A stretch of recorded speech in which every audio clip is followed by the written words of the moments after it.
نحمده ونصلي على رسول الكريم. أعوذ بالله من الشيطان الرجيم. بسم الله الرحمن الرحيم. سأصرف عن آياتي الذين يتكبرون في الأرض بغير الحق. وفي الحديث القدسي قال الله تعالى: الكبرياء ردائي والعظمة إزاري فمن نازعني فيهما قسمته، أو كما قال عليه الصلاة والسلام. صدق الله العلي العظيم وصدق رسول النبي الكريم ونحن على ذلك من الشاهدين والشاكرين والحمد لله رب العالمين. گزشتہ کل جو بات سمجھائی گئی تھی تواضع کے اوپر بات تھی. من تواضع للہ رفعہ اللہ، کہ جو آدمی اللہ تعالیٰ کے لیے تواضع اختیار کرتا ہے، انکساری اختیار کرتا ہے، فروتنی اختیار کرتا ہے، تو اللہ تعالیٰ اس کو بلندی عطا فرماتے ہیں. اور اسی کے مد مقابل آج گویا کہ دوسرا مسئلہ ہے تکبر کا. تواضع یا اخلاق حسنہ کے اندر سے ہے جو انسان کے اندر پیدا کرنے کی ضرورت ہے، کہ انسان اپنے اندر اخلاق حسنہ میں سے تواضع اپنے اندر پیدا کرے. اور اخلاق رذیلہ کے اندر سے، اخلاق ذمیمہ کے اندر سے، کہ جو اپنے اندر سے نکالنے کے ہیں، ان میں سے کبر ہے. اسی تواضع کا مد مقابل کیا ہے؟ کبر ہے، کہ کبر اپنے اندر سے نکال دے، ختم کرے اس کو، اور تواضع اپنے اندر پیدا کرے. تو تواضع کو جیسے سمجھایا گیا، اب اسی کا مد مقابل کیا چیز ہے؟ کبر. تو کبر کو بھی سمجھنا ہوگا تاکہ دونوں ضدین آپس کے اندر بات سمجھ میں آ جائے. آدمی کو رات کو سمجھنا ہے تو سامنے دین ہوتا ہے تو رات سمجھ میں آ جاتی. رات اس کو کہتے ہیں. جب دین آتا ہے تو پتہ چلتا ہے کہ دین ہے اور اس کو رات کہا جاتا ہے. سچ اور جھوٹ دو مد مقابل ہے. جب آدمی جھوٹ کو سمجھنا ہے تو سچ کو بھی سمجھتا ہے کہ اس کو سچ کہا جاتا ہے، اس کو جھوٹ کہا جاتا ہے. تو اسی طرح ان دو صفتوں کے اندر بھی تقابل ہے. ایک وہ صفت جو اپنے اندر پیدا کرنے کی ضرورت ہے، اور ایک وہ صفت کہ جس کو اپنے اندر سے نکالنے کی ضرورت ہے. اپنے اندر پیدا کرنے کی کون سی صفت ہے؟ تواضع. اور نکالنے کی جو چیز اپنے اندر سے، وہ چیز اپنے اندر نہ آوے، وہ صفت اپنے اندر نہ آوے، وہ کیا چیز ہے؟ کبر ہے، جس کو تکبر بھی کہتے ہیں، کبر بھی کہتے ہیں. کبر اور تکبر یہ دو لفظ بولے جاتے ہیں. دونوں میں تھوڑا سا فرق ہے. ہم پہلے اچھی طرح سمجھ لیں کہ کبر کس کو کہتے ہیں، تاکہ پتہ چلے کہ ہمیں اس کو ہمارے اندر سے نکالنا ہے تو کبر کی تعریف ہمارے سامنے آ جاوے. انسان اپنے آپ کو بڑا سمجھے اور لوگوں کو حقیر سمجھے. ایک اسی سے ملتا جلتی چیز ہے عجب. یہ بھی اچھی چیز نہیں ہے، مگر کبر کے مقابلے میں اس کا درجہ ذرا کم ہے عجب کا. پہلے عجب ہی انسان میں پیدا ہوتا ہے، اور عجب کے بعد پھر آہستہ آہستہ وہی جگہ پکڑتا ہے اور کبر کیا بن جاتا ہے؟ وہ کبر بن جاتا ہے. عجب کہتے ہیں خود پسندی. عجب کا مطلب ہے خود پسندی، اپنے آپ کو اچھا سمجھنا. دوسروں کو برا سمجھے یا نہ سمجھے اس سے کوئی لینا دینا نہیں، مگر اپنے آپ کو آدمی کیا سمجھے؟ اچھا سمجھے. اس کو کیا کہا جاتا ہے؟ عجب کہا جاتا ہے، جس کو خود پسندی کہتے ہیں. پہلے یہی ہوتا ہے کہ آدمی اپنے آپ کو کیا سمجھتا ہے؟ اچھا سمجھتا ہے. علمی اعتبار سے، مالی اعتبار سے، حسن و جمال کے اعتبار سے، حسب نسب کے اعتبار سے، کوئی بھی اللہ تعالیٰ نے اس کو ہنر دی ہے کہ جس کی وجہ سے اپنے آپ کو کیا سمجھتا؟ اچھا سمجھتا ہے. اگر اس کی خبر گیری نہیں کی گئی اور اس کی دیکھ بھال نہیں کی گئی، اس کو نکالنے کی کوشش نہیں کی گئی، تو وہی صفت آہستہ بڑھتے بڑھتے کیا بن جاتی ہے؟ کبر بن جاتی ہے. کہ جس میں پھر یہ ہونے لگتا ہے کہ آدمی اپنے آپ کو اچھا سمجھتا ہے اور دوسروں کو حقیر سمجھتا ہے. جب دوسروں کو حقیر سمجھنے لگا تو یہ اس کے اندر کیا پیدا ہو گیا؟ کبر. اب ایک چیز ہے کبر اور ایک چیز کیا ہے؟ تکبر. دل میں اپنے آپ کو یوں سمجھے میں بڑا ہوں اور سب لوگ نیچے درجے کے ہیں، سب لوگ کم درجے کے اور میں اونچے درجے کا ہوں. اس کا قلب کے ساتھ تعلق ہے. دل کے اندر اپنے آپ کو آدمی کیا سمجھ؟ بڑا سمجھ رہا ہے. تو جب تک اس کا تعلق دل کے ساتھ ہے، اس کا ظہور اعضاء پر نہیں ہو رہا ہے، باہر سے پتہ نہیں چل رہا ہے، تو اس کو کبر کہا جاتا ہے. اس کو کس سے تعبیر کرتے ہیں؟ کبر سے.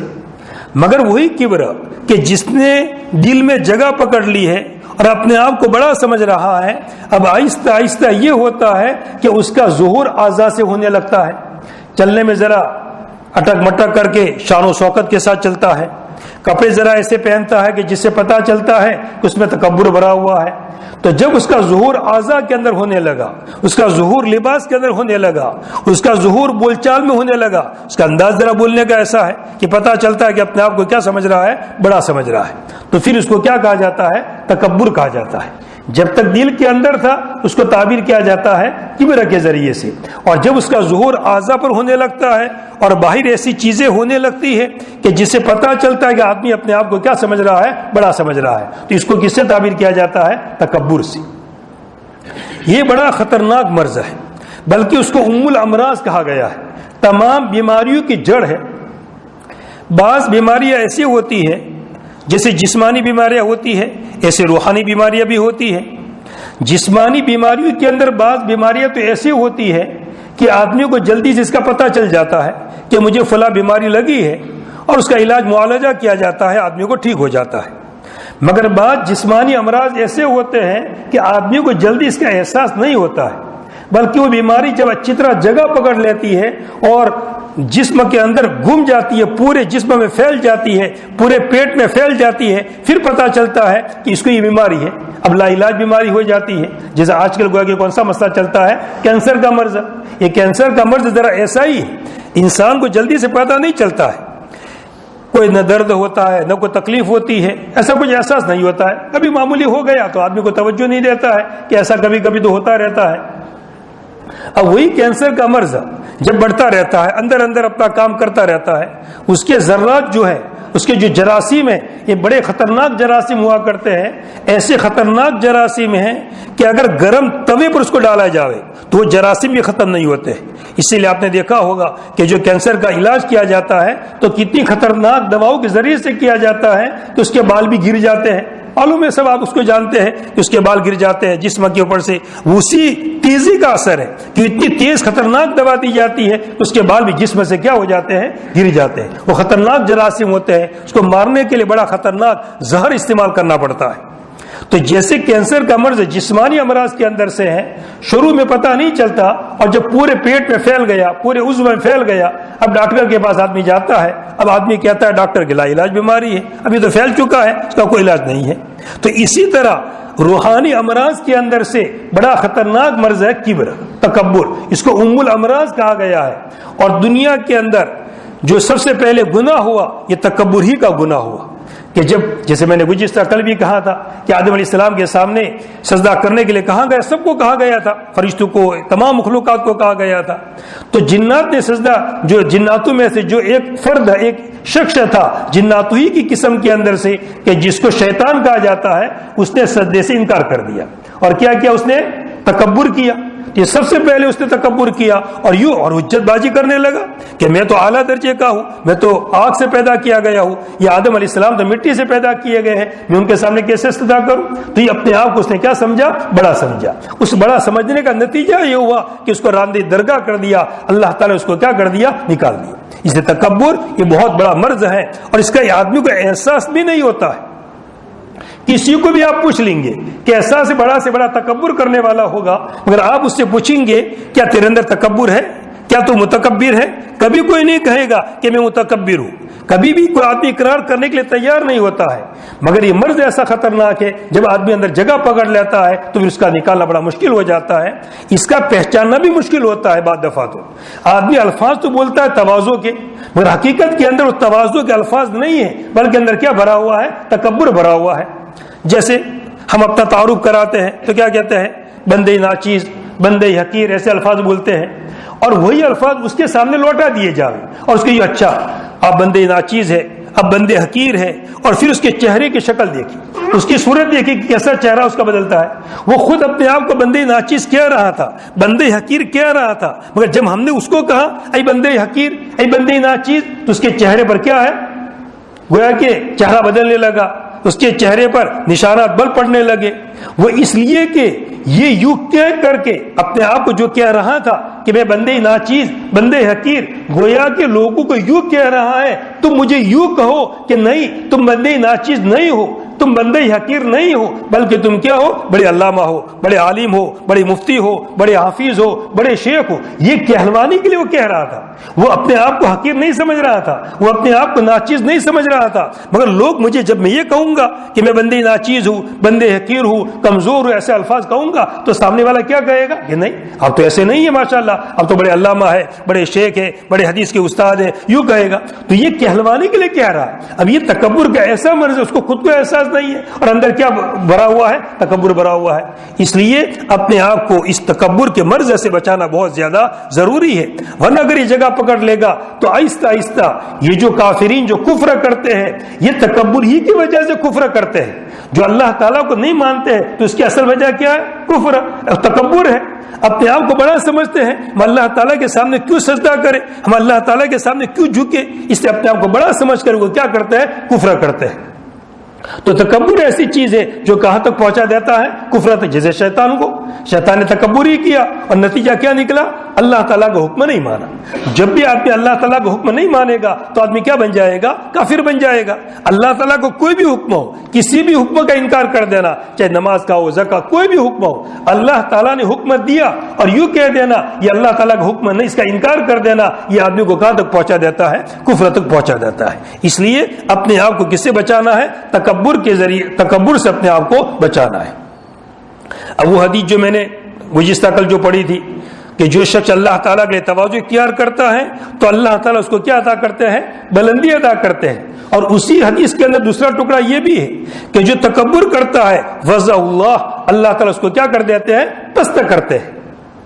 جو آدمی اپنے آپ کو نیچا دکھاتا ہے، فروتنی اختیار کرتا ہے تو اللہ تعالیٰ کیا عطا کرتا ہے؟ اس کو بلندی عطا کرتے ہیں۔ اور جو اپنے آپ کو بڑا سمجھتا ہے اور اپنے آپ کو بڑا دکھاتا ہے اللہ تعالیٰ اس کو کیا کر دیتے ہیں؟ پست کر دیتے ہیں، گرا دیتے ہیں۔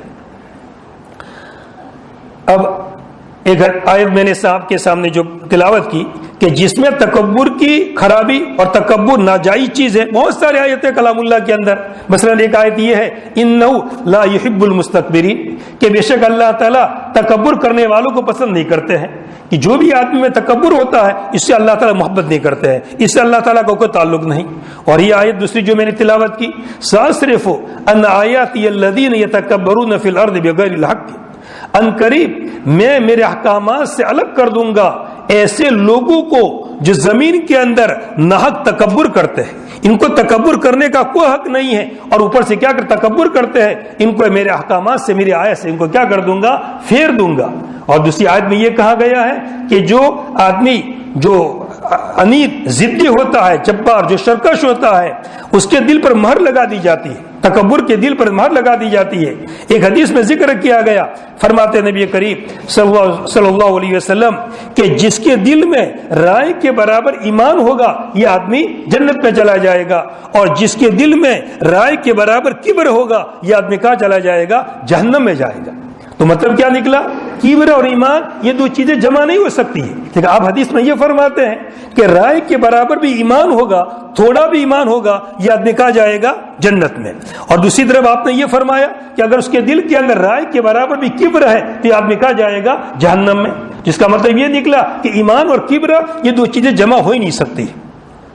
جیسے حدیث قدسی میں نے آپ کے سامنے تلاوت کی، حدیث قدسی میں اللہ تعالیٰ کیا فرماتے ہیں؟ الکبریاء ردائی، کبریائی بڑائی یہ میری چادر ہے، والعظمت ازاری، والعظمت۔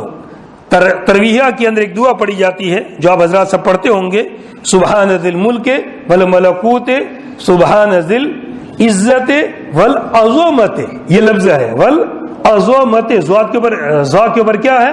فتح ہے، عظمت نہیں، ذا کے سکون کے ساتھ نہیں بلکہ والعظمت، اس دونوں کے معنی کے اندر بہت بڑا فرق ہے۔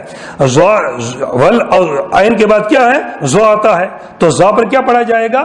فتح پڑھا جائے گا۔ اگر سکون پڑھا جائے گا تو بہت سارا معنی ہی بدل جاتا ہے، عظمون کے معنی ہڈی کے آتے ہیں، اور یہاں پر یہ معنی مراد نہیں ہے بلکہ اللہ تعالیٰ کی کیا مراد ہے؟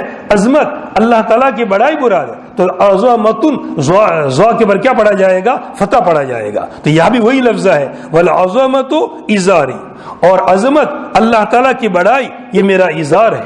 فمن نازعنی فیہما، پر جو شخص مجھ سے ان دونوں کے بارے میں جھگڑا کرے گا قسم تو ہوں میں اس کو توڑ دوں گا۔ پر جو شخص ان دونوں کے بارے میں، کبریائی کے بارے میں اور عظمت کے بارے کے اندر جو کیا کرے گا، منازعت کرے گا، بڑا بننا چاہے گا، اپنی تعظیم چاہے گا، تو میں اس کو کیا کر دوں گا، توڑ دوں گا۔ اور دوسری حدیث میں ذکر کیا گیا ہے کہ جو اس طرح بڑا بننا چاہے گا، اپنی تعظیم چاہے گا کہ لوگ میری تعظیم کریں، اپنی عزت چاہے گا، میں اس کو اوندے منہ جہنم میں ڈال دیا جاؤں گا۔ اور ایسے شخص کو میں اوندے منہ، اللہ تعالیٰ فرماتے میں کہاں ڈال دوں گا، اس کو جہنم میں ڈال دوں گا۔ اور بڑی خطرناک جیل کے اندر، بڑی خطرناک جہنم کے اندر، جو قید کے اندر بند کر دیا جائے گا اور اس کو پیپ پلایا جائے گا، جو پیپ جو تمام جہنمیوں کا جو جسم سے نکلے گا پیپ، ایسے تکبر کرنے والوں کو ایسا پیپ پلایا جائے گا۔ بڑا خطرناک سخت حدیث کے اندر وہی ذکر کی گئی۔ اور جو متکبرین ہیں، جب قیامت کے دن اس کا حشر ہوگا، جب ان کو اٹھایا جائے گا تو کیسے ہوں گے؟ وہ چونٹی کی طرح ہوں گے، چھوٹی چھوٹی شکلوں کے اندر، چونٹیوں کی شکل کے اندر ہوں گے، اور لوگ ان کو روا دیں گے، تاکہ اپنے آپ کو بڑا سمجھتے تھے، تکبر کرتے تھے، تو میدان محشر کے اندر ان کو کیا کیا جائے گا؟ چونٹیوں کی شکل میں بنا دیا جائے گا، اور لوگ ان کو کیا کریں گے؟ روا دیں گے۔ اس لیے اپنے آپ کو اس کی بہت زیادہ ضرورت ہے کہ اپنے آپ کی کیا کرے؟ تکبر سے اپنے آپ کی حفاظت کرے۔ ایک حدیث میں ذکر کیا گیا ہے، فرماتے نبی کریم صلی اللہ علیہ وسلم کہ قیامت کے دن جب حساب کتاب کا مسئلہ پیش آئے گا اور سب لوگوں کو جمع کیا جائے گا میدان محشر کے اندر، تو جہنم سے گردن نکلے گی، جس کے کان بھی ہوں گے، جس کی زبان بھی ہوگی، جس کی آنکھیں بھی ہوگی، دیکھتی ہوگی وہ، اور وہ یوں کہے گی، وہ بولے گی اپنے زبان سے اور یوں کہے گی، میں ہر ایسے شخص پر مسلط کی گئی ہوں کہ جو تکبر کرتا تھا یا جو شرک کرتا تھا اور جو تصویر کھینچنے والے تھے، بالمصورین، جو کیا کرنے والے تھے؟ تصویر کھینچنے والے۔ تو سب سے پہلے جہنم سے گردن نکلے گی، اور گردن نکل کر کے تمام مشرکین کو پکڑ پکڑ کے اندر ڈال دے گی، اور تمام متکبرین جو تکبر کرنے والے ہیں ان کو بھی کہاں لے جائے گی؟ جہنم میں لے جائے گی، اور جو تصویر کھینچنے والے ہیں ان کو بھی سب کو کہاں لے جائے گی؟ جہنم میں۔ یہ تصویر کھینچنا بھی بڑا خطرناک گناہ ہے۔ آج کل اس کی گویا کہ کوئی لوگوں کے دل میں قباحت ہی نہیں رہی ہے کہ تصویر کھینچنا گناہ اور ناجائز ہے۔ موبائل اتنا عام ہو گیا ہے کہ جس کا جی چاہے فوٹو کھینچ لیا۔ ایک تو چلو ضرورت ہے، کوئی مسئلہ ہے، ٹھیک ہے، پاسپورٹ بنانا ہے، دوسرے کو قانونی کارروائی کرنی ہے، ہائی کارڈ بنانا ہے، چٹنی کارڈ بنانا ہے، وہاں تو ضرورت ہے، حکومت کے قوانین ہیں، بنانا پڑتا ہے، فوٹو کھینچوانا پڑتا ہے، مگر کوئی ضرورت نہیں ہے۔ خواہ مخواہ اپنا دوست رہتا ہے باہر، اس کی یادگار کے لیے اپنے موبائل کے اندر فوٹو ڈال دیا، کھینچ لیا، موبائل میں کر دیا۔ ہمارے بچوں کا بچہ ہوتا ہے، اور بچہ پیدا ہوتے ہی لوگ کیا کرنے لگتے ہیں؟ تصویر کھینچنے لگتے ہیں، اور اپنے ماموں، اپنا پھوپھا باہر رہتا ہے، دوسرے ملک میں رہتا ہے، اب وہ فوٹو بھیجا جاتا ہے وہاں پر، تو بچہ پیدا ہوتے ہی اس کو کس کے سامنے کر دیا؟ کیمرے کے سامنے۔ حالانکہ اس کی جو شعاعیں نکلتی ہے، بڑی خطرناک شعاعیں نکلتی ہے کہ جس سے بچے کے جسم پر اثر پڑتا ہے، مگر آدمی اب اس کی کوئی ضرورت نہیں ہے۔ باہر فوٹو، آج تک ہم نے کبھی کسی پر فوٹو نہیں بھیجا تو اولاد کیا پیدا نہیں ہوئی اور اولاد نہیں بڑی ہوئی، تو کیا فوٹو بھیجنے سے کیا مطلب ہوتا ہے؟ یہ بلا ضرورت کا کام۔ یہ حدیث میں سخت وعید بیان کی گئی ہے کہ جو مصورین ہوں گے ان کو جہنم کے اندر وہ گردن پکڑ پکڑ کے کیا کی جائے گی؟ لیے۔ ہمیں اس کا احساس کرنے کے پیدا کرنے کی ضرورت ہے۔ آج کل ہمارے اندر سے احساس بالکل ختم ہو چکا ہے۔ جو بھی بات گویا کہ کہی جاتی ہے اور سمجھایا جاتا ہے، مگر دیکھا جاتا ہے کہ کوئی اس کا فرق معلوم نہیں ہوتا ہے۔ یہ سب میں نے جو کہا، یہ غفلت والی جو ہماری زندگی ہے، یہ بڑی خطرناک زندگی۔ اللہ تعالیٰ ہماری حفاظت فرماوے۔ ہمیں غفلت والی زندگی کو ختم کرنا پڑے گا، اور ہمیں استحضار والی زندگی، ہم ہر وقت اللہ تعالیٰ کے سامنے حاضر ناظر، اللہ تعالیٰ ہمیں دیکھ رہے ہیں، ہم کیا کر رہے ہیں، اس چیز کا استحضار ہمیں ہونا چاہیے۔ اگر ہماری زندگی کے اندر یہ چیز پیدا ہو جاوے کہ اللہ تعالیٰ مجھے دیکھ رہے ہیں، تو تمام گناہ کیا ہو جائیں گے؟ ختم ہو جائیں گے۔ یہ غفلت والی زندگی کی وجہ سے گناہ ہو جائے۔ اس لیے موبائل کے استعمال کے بارے میں بڑا احتیاط ضروری ہے۔ یہ لوگ اس کے اندر موبائل کے اندر جسے رنگ ٹون وغیرہ ہوتا ہے، اب وہ گائن کے طرز پر ہوتا ہے، اسی طرح جس کو موزیک کہا جاتا ہے، تو ایسے رنگ ٹون جو موزیک کے طرز پر ہو، اس کا بجانا غلط، اس کا سننا غلط۔ بعض دفعہ تو مسجد کے اندر ایسے موزیک بجتے ہیں، رنگ ٹون ایسا بجتا ہے کہ جس کی وجہ سے سب کی نمازیں خراب ہوتی ہیں۔ اس لیے یہ بڑا احتیاط ضروری ہے کہ ایسے موزیک والے موبائل کے اندر ایسی چیزیں، یہ ہمیں فکر لینے کی ضرورت ہے۔ یہ گویا کہ میرے کہنے سے اور آپ حضرات کے سن لینے سے کام نہیں چلنے والا ہے، یہ مجھے بھی اپنے ذات میں فکر لینی پڑے گی، اور آپ حضرات کو بھی کیا لینی پڑے گی؟ فکر لینی پڑے گی. ہم فکر لیں گے کہ ہم ہمارا جائزہ لے لیں کہ میں کیسے کام کرتا ہوں جو اللہ تعالیٰ کو پسند ہے اور میں کون سے ایسے کام کرتا ہوں جو اللہ تعالیٰ کو پسند نہیں ہے. ہم ہمارا محاسبہ کریں, جائزہ لے تو انشاءاللہ ہماری زندگی کیا بنے گی؟ فکر والی بنے گی. جیسے میں نے کل ابھی پرسوں کہا تھا, میں نے وہ بنیان کے بارے میں اس طرح میں نے کہا کہ وہ نائک والا جو مسئلہ تھا وغیرہ. اب یہ چیز ہمیں جب ایک بات سمجھا دی گئی بھئی غلط چیز ہے, یہ ایک شکل مورتی کی گویا کہ شکل ہے اور ایک اس کی پوجا کی جاتی ہے, تو پھر ہمارے جسم کے اوپر یہ رہنی نہیں چاہیے, اس کو ختم ہی کر دینا چاہیے. یہ چیز ہمارے جسم پر رہے کیسے؟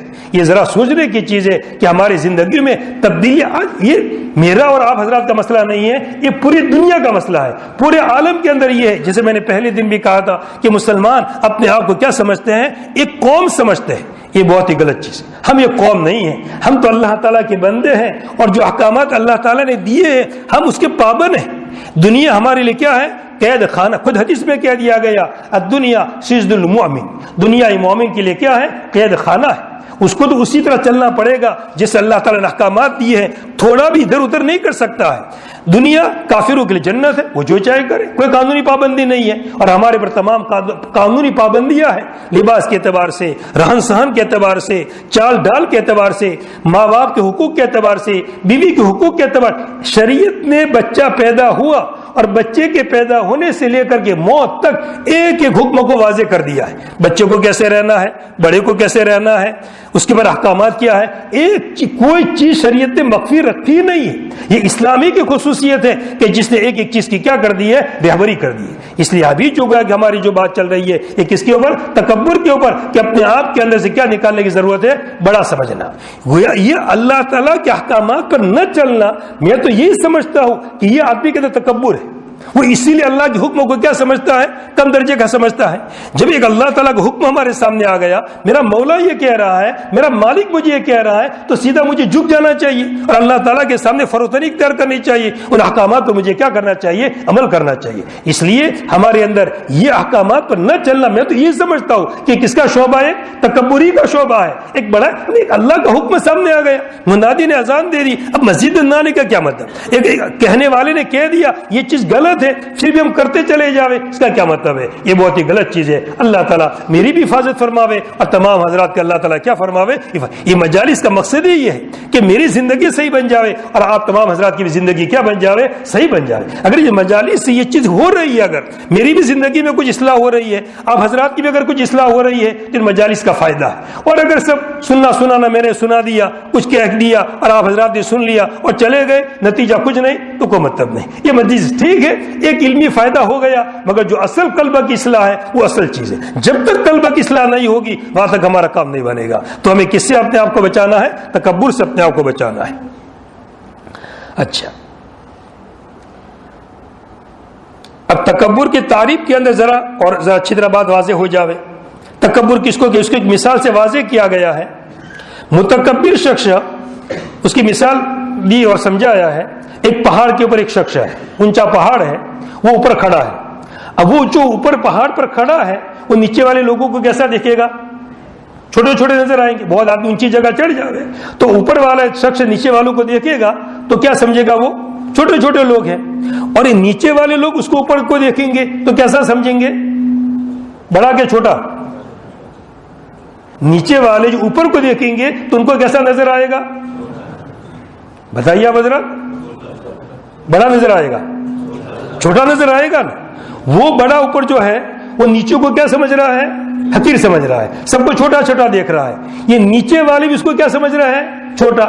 تو متکبر یہ سمجھتا ہے میں بڑا ہوں, اب تکبر کرتا ہے, حالانکہ دوسرے لوگ اس کو حقیر سمجھتے ہیں. یہ تکبر کرنے والا, جیسے یہ مثال دی میں نے, اور کتنی صاف واضح مثال ہے کہ اوپر والا نیچے والوں کو حقیر سمجھتا ہے کہ دیکھو کیسے چھوٹے چھوٹے ہیں, مگر نیچے والے بھی اوپر والوں کو کیسا دیکھتے ہیں؟ چھوٹا ہی دیکھتے ہیں.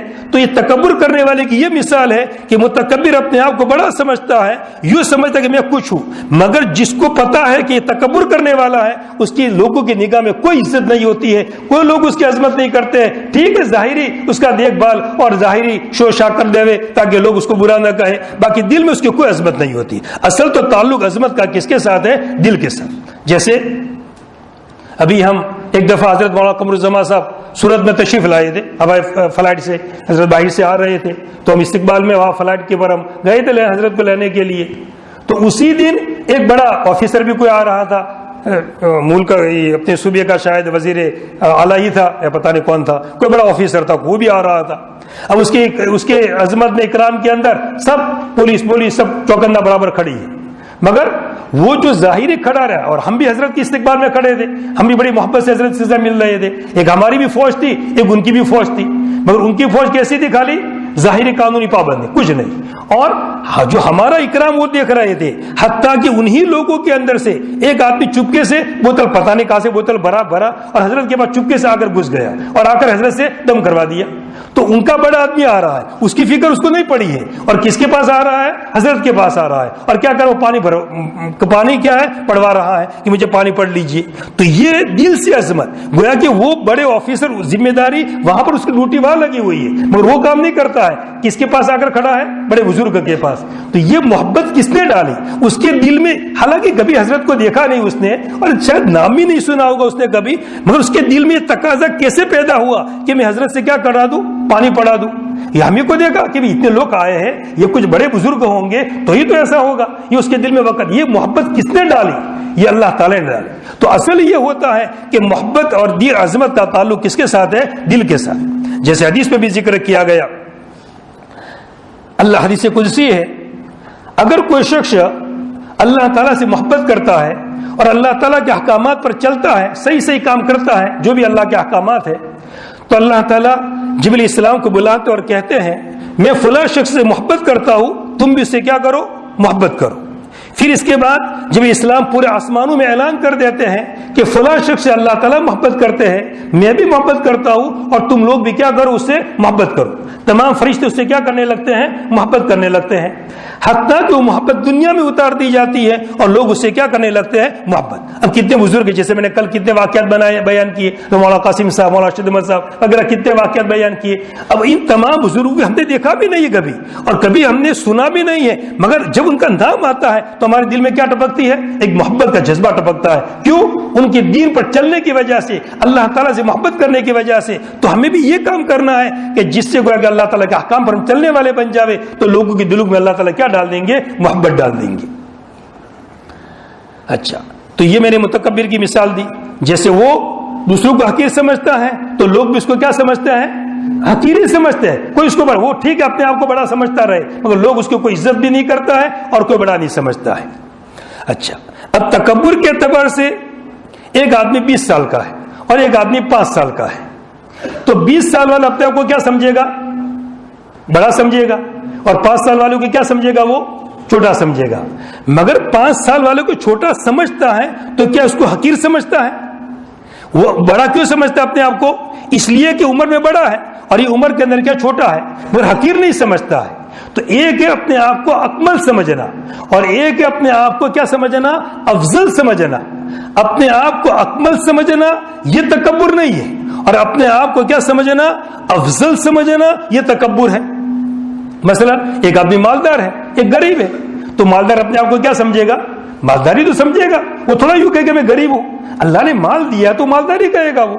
ایک آدمی طاقتور ہے اور ایک آدمی کمزور ہے، تو طاقتور اپنے آپ کو کیا سمجھے گا؟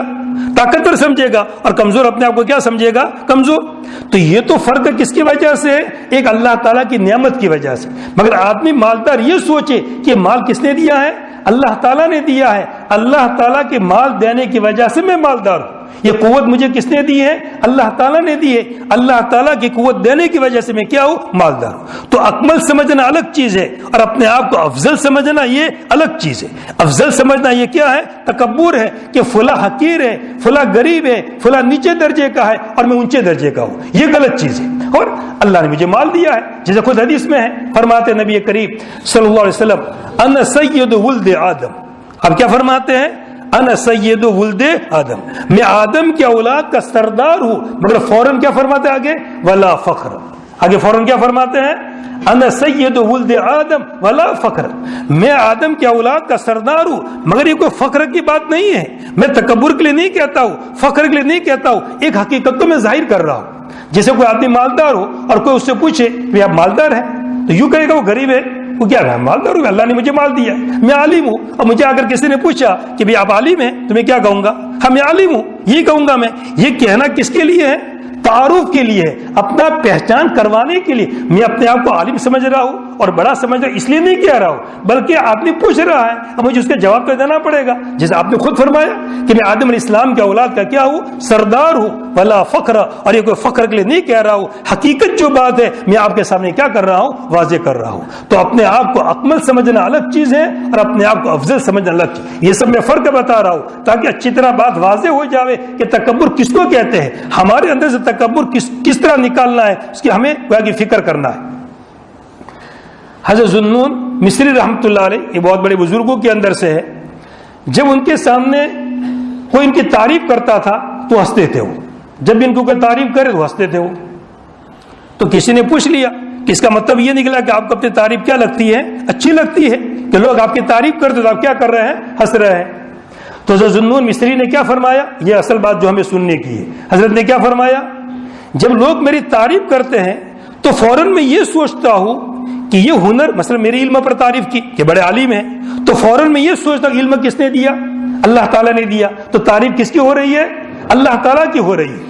مال کی وجہ سے میری تعریف کر رہے ہیں کہ بڑا مالدار ہے، بہت بڑا سخی ہے، یہ ہے، تو میں فوراً یہ سوچتا ہوں یہ کس نے دیا؟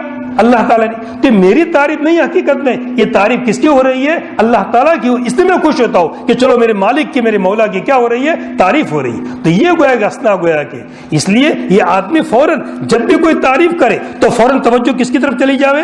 اللہ تعالیٰ کی طرف. ہماری تعریف کر لی کہ ماشاءاللہ بڑے عالم ہے، بڑے شیخ ہے، یہ ہے، تو فوراً آدمی کی نگاہ کہاں چلی جاوے؟ اللہ تعالیٰ کی طرف. یہ سب صفتیں کس نے پیدا کی میرے اندر؟ اللہ تعالیٰ نے پیدا کی ہے. اس لیے میری عزت ہو رہی ہے. اللہ تعالیٰ نے یہ چیزیں میرے اندر دی، اس لیے میری عزت ہے. اللہ تعالیٰ اللہ کی توفیق سے سب مل رہا ہے. اسی لیے کوئی بھی نعمت ہو، دینی نعمت ہو یا دنیاوی نعمت ہو، دو لفظ برابر یاد رکھنے کے، دو چیزیں کہنے کی. دینی نعمت ملے تب بھی اور دنیاوی نعمت ملے تب بھی. مثلا دینی نعمت، مثلا نماز پڑھنے کی توفیق مل گئی، تو آدمی کو نماز پڑھنے کی توفیق مل گئی. اب کسی نے پوچھا کہ آپ نے نماز پڑھ لی؟ تو کیا کہے گا آدمی؟ ہاں میں نے پڑھ لی. مگر نماز کی توفیق کے بعد دو لفظ کہنے چاہیے، الحمدللہ اور استغفر اللہ. کون سے دو لفظ؟ الحمدللہ اور استغفر اللہ. الحمدللہ کیوں؟ اللہ نے عمل کی توفیق دی، ایک دینی کام کی توفیق دی، تو اللہ کا شکر ادا کرے. اور قانون یہ کلام اللہ میں صاف کہہ دیا گیا، جو اللہ کی نعمت کا شکر ادا کرے گا ہم نعمت کو کیا کر دیں گے؟ بڑھا دیں گے. تو جب الحمدللہ اس نے کہا تو نعمت کیا ہوتی چلی جائے گی؟ بڑھتی چلی جائے گی. نماز کی توفیق ملتی چلی جائے گی. اور دوسرا صاحب میں کیا کہنا ہے؟ استغفر اللہ. یہ کیوں؟ کہ نماز جیسی پڑھنی چاہیے میں نے اس کا حق ادا نہیں کیا ہے، تو فوراً اس کے اوپر کیا کہے؟ وہ استغفر اللہ کہے، یا اللہ اگر کوئی کوتاہی رہ گئی ہو تو مجھے معاف کر دینا. مگر یہ کہنا کہ ہماری نماز جو ایسی ہے بیکار ہے، یہ لفظ کہنا ٹھیک نہیں ہے. جیسی بھی پڑھی اس نے پڑھی تو صحیح، اللہ تعالیٰ کے سامنے اس نے سجدہ تو کیا. جیسے حضرت مولانا تقی صاحب نے اپنے مجالس میں ایک واقعہ لکھا ہے. ایک شخص ڈاکٹر عبدالحی صاحب، یہ گویا کہ بڑے حضرت تھانوی رحمۃ اللہ علیہ کے خلیفہ کے اندر سے ہے ڈاکٹر، مگر تھانوی رحمۃ اللہ علیہ کے کیا ہے؟ خلفاء کے اندر سے، بڑے خلفاء کے اندر سے. ایک شخص آیا تو یوں کہنے لگا کہ ہمارے سجدے تو بیکار ہے، سب وساوس بھرے ہوئے، خطرات خیالات بھرے ہوئے، کیا ایسے سجدوں کی مزہ ہے؟ تو ڈاکٹر صاحب نے فرمایا کہ ایسا مت کہو. اچھا یہ سجدہ تو تمہارا وساوس سے اور خیالات سے بھرا ہوا ہے، چلو میرے سامنے کرو. کہ تم یوں کہتے ہو کہ سجدہ بیکار ہے، کہ سجدہ میرے سامنے کرو. تو اس نے کہا یہ تو نہیں ہو سکتا ہے، میں آپ کے سامنے کیسے سجدہ کروں؟ سجدہ تو میں کس کے سامنے کروں گا؟ اللہ تعالیٰ کے سامنے. تو بھی جیسا بھی سجدہ ہوا کس کے سامنے ہوا؟ اللہ تعالیٰ کے سامنے ہوا. تو میرے سامنے کرنے کی کیوں تیار نہیں ہوتے ہو؟ اس کا مطلب یہ نکلا تم کس کو سمجھتے ہو بڑا؟ اللہ تعالیٰ کو بڑا سمجھتے ہو. تو چاہے خیالات والا صحیح، وساوس والا صحیح، مگر ہم فوراً کیا کریں گے؟ استغفر اللہ کہیں گے، اللہ تعالیٰ سے معافی مانگیں گے، یا اللہ نماز کا جیسا حق ادا ہونا چاہیے ایسا حق ادا نہیں ہوا ہے، مجھے کیا فرما دیجیے؟ معاف فرما دیجیے. تو کوئی بھی دینی نعمت ملے تو دو لفظ یاد رکھنے کے، ایک الحمدللہ اور دوسرا لفظ کیا ہے؟ استغفر اللہ. تو اپنے آپ کو تکبر سے بچانا یہ بہت زیادہ ضروری ہے. تکبر کن وجوہات سے اور کن چیزوں کی وجہ سے پیدا ہوتا ہے؟ مختلف چیزوں کی وجہ سے انسان میں تکبر پیدا ہوتا ہے. کبھی علم کی وجہ سے، کبھی تقوی زہد عبادت کی وجہ سے، کبھی نسب اور حسب کی وجہ سے، اونچے خاندان کا ہے، اور کبھی مال و جمال کی وجہ سے. مال اللہ نے بہت دیا ہے، اس سے تکبر پیدا ہوتا ہے. ان تمام چیزوں کی وجہ جب بھی تکبر پیدا ہو تو آدمی یہ سوچے کہ علم کس کی طرف سے ملا ہے؟ اللہ تعالیٰ کی طرف سے. مال کس کی طرف سے ملا ہے؟ اللہ تعالیٰ کی طرف سے. ہر چیز کا یہ سوچے گا آدمی تو انشاءاللہ تکبر کیا ہو جائے گا؟ نکل جائے گا. حضرت مولانا رشید احمد صاحب گنگوئی رحمۃ اللہ علیہ، نام آپ نے سنا ہوگا، اپنے اکابر کے اندر سے ہیں اور بہت بڑے بزرگ ہیں. حضرت شیخ یونس صاحب رحمۃ اللہ علیہ جو سہارنپور کے شیخ الحدیث صاحب تھے، ایک دفعہ خود میں نے ان کی زبان سے سنا، یہ ہمارے مولانا گنگوئی اور مولانا قاسم یہ غزالی اور رازی سے کوئی کم نہیں تھے. وہ تو ٹھیک ان کو کام کا موقع اتنا نہیں ملا، مگر بڑے اکابر کے اندر سے تھے. حضرت حاجی امداد اللہ صاحب سے کیا تھے؟ وہ بیعت تھے مولانا رشید احمد صاحب گنگوئی رحمۃ اللہ علیہ. وہ تو قانونی عالم تھے مولانا رشید احمد صاحب گنگوئی رحمۃ اللہ علیہ، اور حاجی امداد اللہ صاحب یہ قانونی عالم نہیں تھے، کافیہ تک پڑھے ہوئے تھے، پر علم لدنی ان کو ملا ہوا تھا. لوگوں نے کہا بھی جیسے مولانا قاسم صاحب کو، مولانا رشید صاحب گنگوئی کو، کہ یہ کیسا عالم غیر عالم سے بیعت ہو رہا ہے. تو مولانا قاسم صاحب نے بات سمجھائی کہ ہماری مثال کیسی ہے، جیسے ایک مٹھائی ہے، اچھی مٹھائی ہے، اور مٹھائی وہ مٹھائی بنانے والا سب جانتا ہے کہ مٹھائی کیا بنتی ہے، اس کا فارمولا کیا ہے، پورا جانتا ہے، مگر مٹھائی کا مزہ اس نے نہیں چکھا ہے. تو ہماری مثال اس شخص کی طرح ہے کہ جو مٹھائی کے فلسفے کو جانتا ہے، اس کی تاریخ کو جانتا ہے کہ کیسے بنی، کس نے بنائی، کیا ہوا کیا نہیں ہوا، مگر ہم نے کھایا نہیں ہے. اور حاجی امداد اللہ صاحب نے کیا کیا ہے؟ وہ مٹھائی کھائی ہے، وہ مٹھائی کو جانتے ہیں کہ مٹھائی کا مزہ کیا ہے، وہ مٹھائی ہم کو کھلا دی ہے. اس لیے گویا کہ ہم ان کے حضرت کے ہاتھ پر ہم کیا ہو چکے ہیں؟ بیعت ہو چکے ہیں. تو مولانا رشید احمد صاحب گنگوئی رحمۃ اللہ علیہ شروع میں جب فارغ ہوئے نئے، اور وہاں اس زمانے میں علم بڑا مضبوط ہوتا تھا، یا آج کل کے علماء کی طرح گویا کہ نہیں ہوتا تھا بس ظاہری علم اور تھوڑا بہت پڑھا اور فارغ ہو گئے. نہیں، قانونی پکا علم حاصل کرتے تھے، مضبوط استعداد ان کی ہوا کرتے تھے. فارغ ہوئے تو تھانہ بھون کے اندر 3 بڑے شیخ رہتے تھے تھانہ بھون میں، جن کو اقطاب ثلاثہ کہا جاتا ہے. حافظ ضامن شہید رحمۃ اللہ علیہ، شیخ محمد تھانوی رحمۃ اللہ علیہ، اور حاجی امداد اللہ صاحب. یہ بڑے 3 اور اعلیٰ قسم کے بڑے بزرگ تھے تھانہ بھون کے اندر. تو مولانا رشید صاحب گنگوئی رحمۃ اللہ علیہ جب فارغ ہو کر کے آئے تو مولانا محمد تھانوی رحمۃ اللہ علیہ جو بڑے مولانا تھے، ایک کتاب رسالہ لکھا تھا انہوں نے کچھ.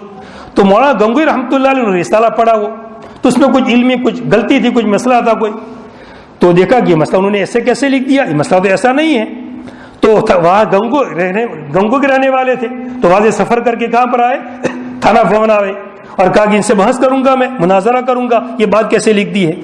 تو جب وہاں پر آئے تو سب سے پہلے سے حاجی امداد اللہ صاحب سے ملاقات ہوئی. پہلے سے ان کا تعارف تھا، جان پہچان تھی، پہلا کمرہ ان کا پڑتا تھا، تو ان سے ملاقات کی، خیر خبر لی، پوچھا سب. کہا کہ کیسے آنا ہوا؟ کہا کہ شیخ مولانا محمد تھانوی صاحب نے ایک بات لکھ دی ہے جو بڑی تیز بات برابر نہیں ہے، ان سے مناظرہ کرنا ہے. کہا کہ وہ اتنے بڑے عالم ہیں اور تم تو ابھی فارغ ہوئے ہو، ان سے مناظرہ کروں گے؟ کہا کہ انہوں نے بات ایسی لکھ دی ہے. کہا کہ چھوڑو مناظرہ، یہ سب باتیں برابر نہیں ہیں، اور اپنے پاس ہی ان کو روک لیا.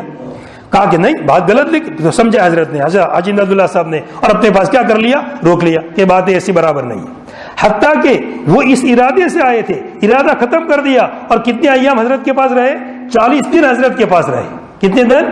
40 دن حضرت کے پاس رہے، اور حضرت کے پاس رہ کر کے پورا علم باطنی حاصل کر لیا. اور 40 دن کے بعد جب چلے تو حضرت حاجی صاحب نے فرمایا کہ جتنا میرے پاس تھا تم کو میں نے سب دے دیا.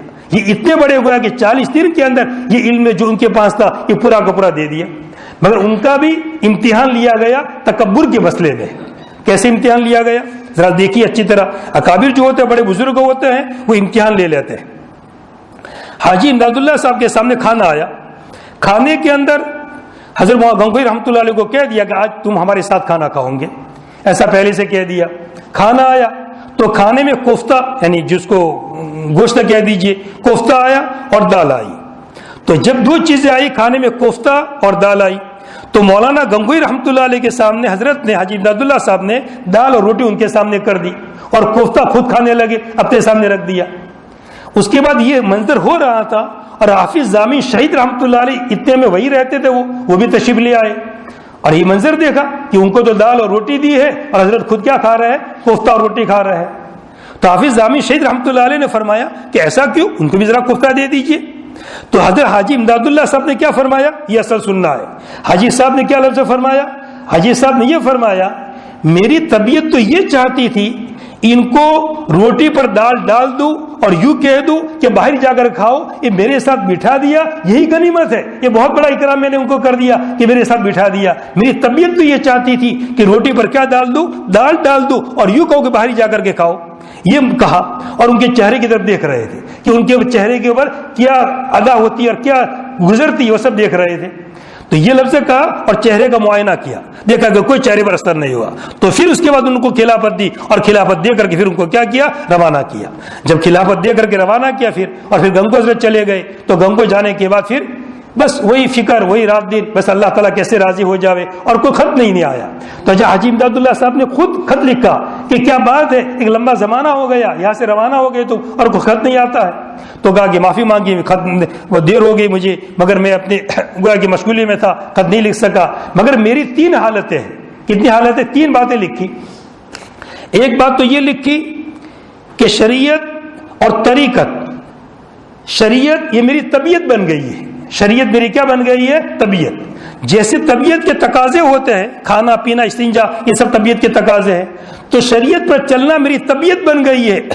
ایک بات تو یہ لکھی، نماز پڑھنا میری طبیعت بن گئی ہے، بغیر نماز کے مجھے چین نہیں آئے گا، جو بھی اللہ تعالیٰ کے احکامات ہیں۔ اور اسی طرح یہ فرمایا کہ مادے اور ضم سب برابر ہو گئے، کوئی میری تعریف کرے تو بھی کوئی اثر نہیں ہوتا ہے، اور کوئی برائی کرے تب بھی اثر نہیں ہوتا ہے۔ یہ باتیں حضرت نے لکھ کر کے حضرت مولانا گنگوئی رحمۃ اللہ علیہ نے حضرت مولانا حاجی صاحب کے اوپر کیا کیا، روانہ کیا۔ تو اس طرح ہمارے اکابر، یہ اصل چیز ہے کہ جس کو خلافت دی جاتی ہے، جس کو کوئی ذمہ داری دی جاتی ہے، اس کے اندر کیا نہیں ہونا چاہیے، تکبر نہیں ہونا چاہیے، بڑائی نہیں ہونی چاہیے۔ اگر بڑائی ہوگی تو آدمی کام نہیں کر سکے گا۔ اس لیے ہمیں اپنے آپ کو کس سے بچانا ہے؟ تکبر سے بچانا ہے۔ تو کل کی صفت کیا تھی؟ تواضع والی صفت تھی کہ اپنے اندر کیا پیدا کرنا ہے؟ تواضع پیدا کرنا ہے، اور اپنے آپ کو کس سے بچانا ہے؟ تکبر سے بچانا ہے۔ اور اللہ تعالیٰ کے ایک ایک حکم پر ہمیں کیا کرنا ہے؟ چلنا ہے۔ اللہ تعالیٰ میں اس کی توفیق نصیب فرمائے۔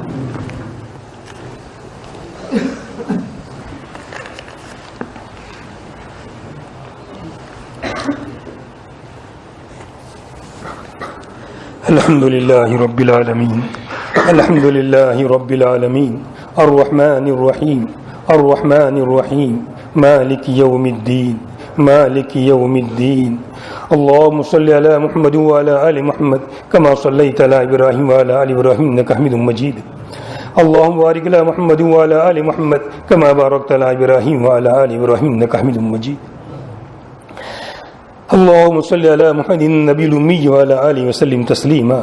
جزا الله أن محمدا ما وأهله صلى الله عليه وسلم، جزا الله أن محمدا ما وأهله صلى الله عليه وسلم، جزا الله أن محمدا ما وأهله صلى الله عليه وسلم۔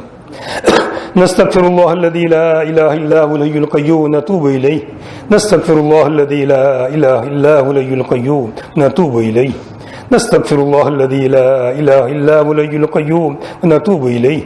ربنا آتنا في الدنيا حسنة وفي الآخرة حسنة وقنا عذاب النار وقنا عذاب القبر وقنا عذاب الحشر وقنا عذاب الدين وقنا عذاب الدين۔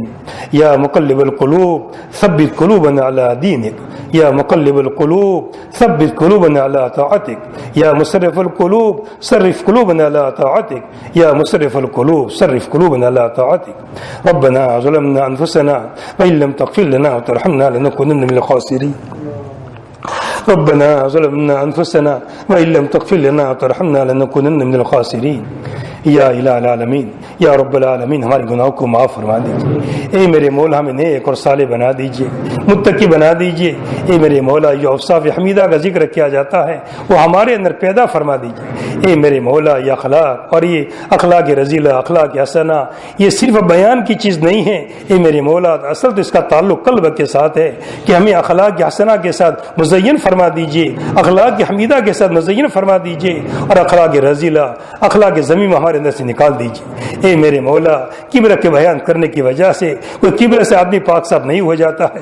اے میرے مولا اصل چیز تو دل سے کبر کا نکلنا ہے، دل سے بڑائی کا نکلنا ہے۔ اے میرے مولا ہمارے دلوں کو پاک صاف فرما دے، ہمارے دلوں کو رذائل سے پاک صاف فرما دے، ہمارے دلوں کے اندر آپ اپنی محبت بھر دیجیے۔ اے میرے مولا قلب آپ کا دیا ہوا ہے، اس قلب میں آپ ہی کی محبت سمانی چاہیے اور تمام دوسری چیزیں نکل جانی چاہیے۔ اے میرے مولا ہمارے دلوں میں آپ اپنی محبت کوٹ کوٹ کے بھر دیجئے. جب آپ کی محبت دل میں سما جائے گی تو کیا سب چیزیں نکل جائے گی. اے میرے مولا صحیح محبت نصیب فرما دے. اے میرے مولا اپنے احکامات پر چلا دیجئے. اے میرے مولا ہمارے قلوب آپ کے قبضے کے اندر ہے. اے میرے مولا ہمیں لباس کے اعتبار سے، چال ڈال کے اعتبار سے، وضاقتہ کے اعتبار سے وہ طریقہ ہمیں نصیب فرمائیے جو نبی کریم صلی اللہ علیہ وسلم کو جو پسند ہو. یا اللہ وہ لباس ہمارے بدن پر لگا دیجئے جو لباس نبی کریم صلی اللہ علیہ وسلم کو پسند ہو. اے میرے مولا نبی کریم صلی اللہ علیہ وسلم لباس کس طرح پہنتے تھے اور کیا کیا چیزیں استعمال کرتے تھے، یہ سب شمائل کے اندر اور آپ کی سیرت میں سب لکھا ہوا ہے. اے میرے مولا ہمیں حقیقی امتی بنا دیجئے. اے میرے مولا ہمیں حقیقی امتی بنا دیجئے. ہم آپ کے نام لیوا ہے، نبی کریم صلی اللہ علیہ وسلم کی امت کے اندر سے ہیں، حضور کے نام لیوا ہے، مگر ایک ایک سنت پر ہمیں چلا دیجئے، لباس کے اعتبار سے، ظاہری شکل کے اعتبار سے. اے میرے مولا ہمارے قلوب کو پھیر دے. اے میرے مولا ہمارے قلوب کو پھیر دے. قلوب آپ کے قبضے کے اندر ہے، ہمارے قلوب کو معصیت سے طاعت کی طرف پھیر دیجئے. ہمارے قلوب کو معصیت سے طاعت کی طرف پھیر دیجئے. اے میرے مولا ہمیں نیک اور صالح بنا دیجئے. اے میرے مولا ہم چاہے کہ نہ چاہیں ہماری چوٹیاں پکڑ پکڑ کے ہمیں اے اللہ صحیح بنا دے، ہمیں اچھا بنا دے، ہمیں نیک بنا دے. اے میرے مولا شیطان نے ہم پر قبضہ کر لیا ہے، نفس نے ہم پر قبضہ کر لیا ہے کہ جس کی وجہ سے ہماری زندگی میں کوئی تبدیلی نہیں آ رہی ہے. اے میرے مولا ہمیں نفس کی خواہشات پر اور نفس کے تابع نہ بنا. اے میرے مولا ہمیں قلب سلیم عطا فرما دے، عقل سلیم عطا فرما دے. اے میرے مولا صحیح ہمیں دین پر چلنے والا بنا دے. آپس کے اندر محبت الفت پیدا فرما دے، تمام جماعتوں میں الفت محبت پیدا فرما دے. صحیح ڈھنگ سے کام کرنے کے ہمیں توفیق نصیب فرما. اے میرے مولا یہ خانقاہ جو بنائی گئی ہے میرے مولا اس کا مقصد یہی ہے کہ ہماری اصلاح ہو جاوے. اے میرے مولا اس کو تھانہ پون کی خانقاہ کا نمونہ بنا دے، خانقاہ رحیمیہ کا اس کا نمونہ بنا دے، رائے پور کی خانقاہ کا نمونہ بنا دے.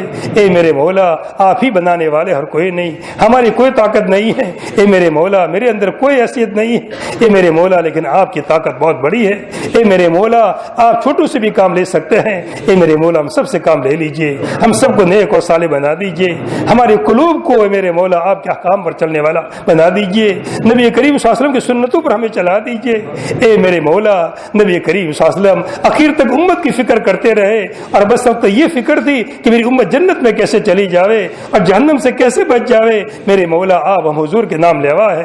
اے میرے مولا نبی کریم صلی اللہ علیہ وسلم کے نام لیوا ہے، مگر آج ہماری زندگیوں میں کتنی سنتیں زندہ ہیں ہماری لباس کے اعتبار سے، مستورات میں پردے کے اعتبار سے. اے میرے مولا خوب جانتے ہیں. اے میرے مولا معاف فرما دے، معاف فرما دے. بڑے گنہگار ہیں، بڑے پاپی ہیں میرے مولا، بڑے بڑے قصور کیے ہیں میرے مولا. ایک ہی حکم کو ہم نے جان کر کے توڑا ہے. اے میرے مولا ہمیں سب حکم ہے، سب معلوم ہے کہ ہمارے لباس کیسا ہونا چاہیے، شرعی پردہ کیسا ہونا چاہیے، ہماری مستورات کو کیسے رہنا چاہیے. ایک ایک حکم ہمیں معلوم ہے، کوئی چیز ہم سے پوشیدہ نہیں ہے میری مولا، لیکن ہم نے جان جان کے توڑا. اے میرے مولا معاف فرما دے، معاف فرما دے. ہمیں درست بنا دے، ہمیں صحیح بنا دے، نیک اور صالح بنا دے. ہماری قلوب آپ کے قبضے کے اندر ہے، ہماری چوٹی آپ کے قبضے کے اندر ہے. اے میرے مولا ہمارے قلوب کو پھیر دے، ہمیں نیک اور صالح بنا دے، متقی بنا دے. اے میرے مولا ہم سے راضی ہو جائیے. رمضان کا مہینہ چل رہا ہے، بڑا مبارک مہینہ چل رہا ہے، اس کی قدردانی کی توفیق نصیب فرما دیجیے. اے میرے مولا جو بیمار ہیں ان سب کو شفا کاملہ نصیب فرما دے، چاہے جسمانی لائن سے بیمار ہو یا روحانی لائن سے بیمار ہو. کتنے لوگ جسمانی لائن سے بیمار ہیں، اے میرے مولا روحانی لائن سے بیمار ہے. اے میرے مولا ہماری روح کو بھی درست بنا دے، ہمارے جسم کو بھی درست بنا دے. اللهم انا نسألك الصحة والعفة والامانة حسن الخلق ورضا بالقدر. اے میرے مولا ہم سب سے راضی ہو جائیے. اے میرے مولا جو مانگا وہ بھی عنایت فرما دیجیے، جو مانگنے سے رہے وہ بھی عنایت فرما دیجیے. اور نبی کریم صلی اللہ علیہ وسلم نے، صحابہ کرام نے، اولیاء اللہ نے جو جو خیر کی دعائیں مانگی ہیں ہمارے حق میں قبول فرما لیجیے. اور جو شرور فتن سے پناہ چاہیے اس سے ہماری پوری پوری حفاظت فرمائیے. نبی کریم صلی اللہ علیہ وسلم کے صدقے طفیل کے اندر ہماری دعا کو قبول فرمائیے. وصلی اللہ علی النبی الامی. سبحان ربک رب العزۃ عما یصفون، وسلام علی المرسلین، والحمد للہ رب العالمین.